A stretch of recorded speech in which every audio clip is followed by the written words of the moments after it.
Well, I met with my probation officer, and she says that, like, a felony will not affect my sentencing. Like, even if I take a felony right now and I'm on deferred adjudication, then, like, it won't make a difference in, like, in my legal situation. I'll still be on mental health probation. I can't go on the other probation.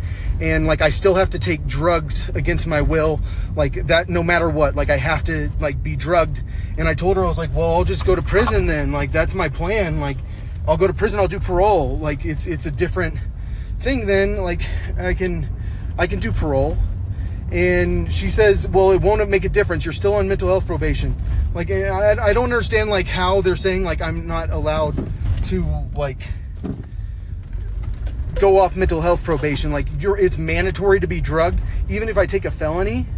And, like, like, it's the craziest thing I've ever experienced in my life, that, like, they can force drugs on me in this situation. Like, when all I want to do is take a felony. I told, like, and, like, it sounds like I'm going to jail next week.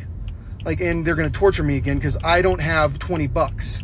Like, I can't get my nose stuff. Like, I can't get any basic medicine in jail. So, like, it's going to be, like, absolutely brutal. Like, because I am going to jail, like, next week, it sounds like. Because I told her, I was like, well, like, I'm going to jail. Like, I'm not going to, like, go with your, like, with you drugging me. Like, you don't have a right to drug me. I was like, normal probation will tell me to be sober.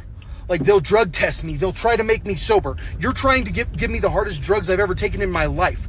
Like, that's what you think is going to help me, taking the hardest drugs? This is not normal probation. I just want normal probation. I'll take the felony. I'll never have gun rights ever again. And she says, well, that's just not how it works. Like, you're staying on mental health probation. Like, you don't have a choice. Like, no, even if you take the felony, you can take the felony. You're still on mental health probation. He's going to revoke and reinstate it. Like, you're going to be on probation the same amount of time no matter what. So, like, I told her, I was like, well, no matter what, like, I'm taking the felony, and that's just how this is going to work, because, like, you'll never convince me that it won't affect my sentencing and the time of my probation.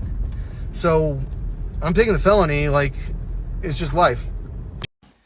So I'm sitting here thinking, what am I going to do about my probation officer? Because, like, if there's anything I've learned is don't call the mafia's bluff. And, I mean, clearly she's not mafia, but, like, she really wants to make sure the craziest person she has, or like this crazy guy, has a gun. Like, that's why she won't let me do the felony. Like, she needs to make sure I have my gun back. She's obsessed with making sure my gun's back. Like, she is that serious about making sure that I get a gun. And so, like, all the normal people are going, oh man, the mental health people, like, wow, they don't have the option to get their gun rights taken away. Like, why is Colorado making sure the mentally ill people, like, get their guns back no matter what, even if they think the terms of the probation are wrong? Like, I'm refusing to take, I want to refuse to take drugs, and then they go, no, you're going to prison instead of, like, being a normal probation person. Like, I'm just trying to figure out, like, why, like, Colorado Springs, it seems like in non-mafia world, really wants to get the crazy guy his gun back. Like, I sent her the pictures, or like 2 screenshots of that one chick from England that's, like, she's, like, famous or something with a rabbit and Christmas. And I told her about it, and like, she was like, and she kind of, like, every time I talked to her about it, just like, she smirks. Like, I mentioned that I was running for president. He's running for president. Tell me about that. Why are you running for president? Well, there are all these, like, naked girls that are doing Christmas, and, like, there are Christmas trees all over town. Like, I don't know if you've seen people with bunnies and bears. Like, I've seen them around downtown. Like, I saw, like, an advertisement for Christmas at the downtown theater. Like, and like, it's on right now. And she goes, well, it's almost Christmas time right now.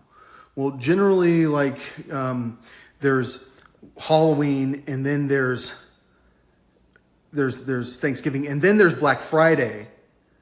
And then, like, Black Friday is when Christmas starts.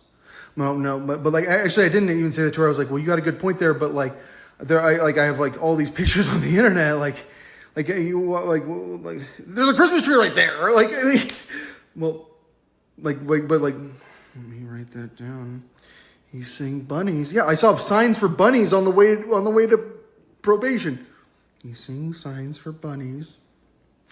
So, like, we're living in, like, a mental health, like, Nazi future. Like, I'm not talking about her. Like, I'm talking about, like, our legal system, which is, like, just see a lawyer. I talked about it before. Like, when I was, like, 4 years old, like, I got caught shoplifting. And they set this whole thing up so that I have to go to a judge and everything and do a deferred sentencing. And I ended up getting my deferred sentence done because they sent me to Mexico and got like tortured there. Like, you don't understand how many times I've been tortured throughout my life. Probably